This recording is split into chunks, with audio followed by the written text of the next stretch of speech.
Chaque année en France, plus de 90 000 personnes sortent de prison.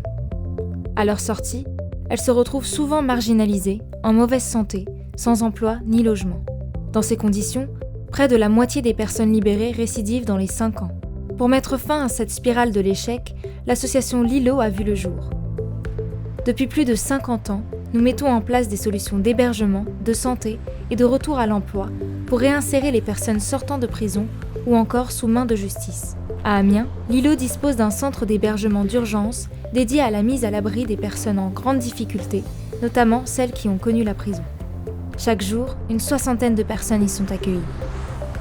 Le CHU de la Passerelle accueille principalement des hommes majeurs qui sont sans solution d'hébergement. Donc, la mise à l'abri est importante pour les personnes sous main de justice ou sortant d'incarcération parce qu'elle permet de faire un travail sur la prévention à la récidive. Une personne qui sort de détention sort avec une cellule dans sa tête, avec le bruit des clés dans sa tête.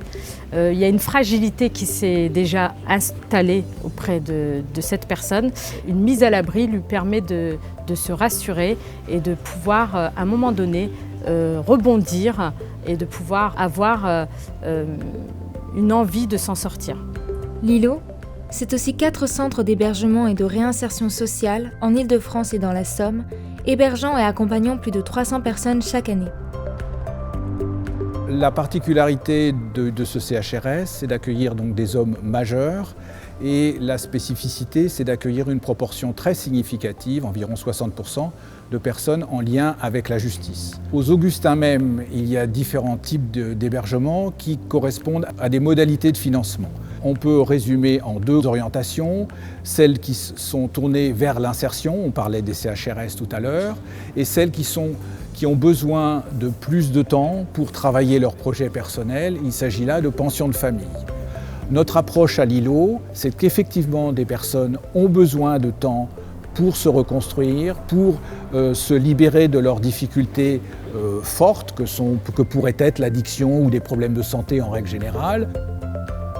Plus de la moitié des personnes en lien avec la justice, accompagnées à Lilo, souffrent d'addiction ou de troubles psychiques. Nos établissements sont en mesure de prendre en charge ces problématiques de santé. Le public que nous accueillons, les résidents, ont bien souvent, au-delà de leur fragilité, forcément une addiction. Il faut une grande vigilance parce que la dépendance entraîne aussi des maux plus hauts que d'autres parfois et peut entraîner aussi des tensions, voire de la violence au sein du collectif. Donc travailler aussi ce soin pour ensuite effectivement aller vers l'emploi, aller vers reprendre des liens familiaux, reprendre des droits auprès de tes enfants parce qu'effectivement le soin c'est travailler. Parce que l'accès à l'emploi est un enjeu crucial de la réinsertion, Lilo dispose de solutions adaptées aux personnes en lien avec la justice. 3 ateliers et chantiers d'insertion, une formation qualifiante d'agents de restauration collective, ainsi que 3 dispositifs d'accompagnement professionnel.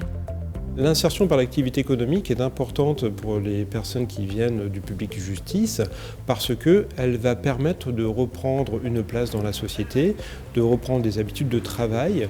On va évidemment, lors du travail complètement oublier cette partie justice, sauf avec les travailleurs dont c'est le métier, c'est-à-dire les conseillers en insertion professionnelle. Mais ils sont ici comme tout autre salarié. Ils reprennent leur place, ils sont dans une équipe, ils avancent au même rythme que les autres et on va travailler de la même manière avec eux que ceux qui sont en contrat déterminé d'insertion standard vers le retour à l'emploi.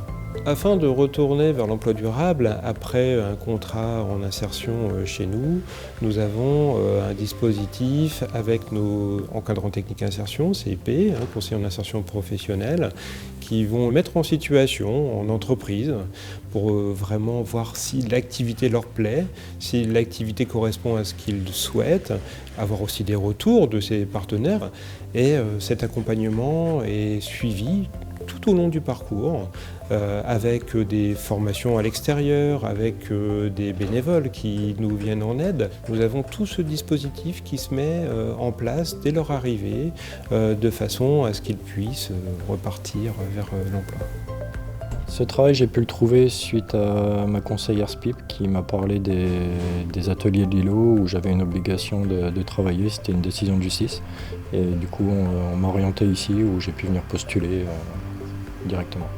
Alors moi ici, j'occupe un poste de cuisinier qui à la base est mon métier, donc on peut aussi venir travailler ici en étant du métier ou pas, c'est le but aussi. Et donc j'aide à la préparation pour différents sites. À travers ces dispositifs d'hébergement, de santé et d'emploi, l'ILO apporte des solutions concrètes aux personnes passées par la prison. Partagez cette vidéo pour faire connaître nos actions auprès des personnes qui pourraient en bénéficier.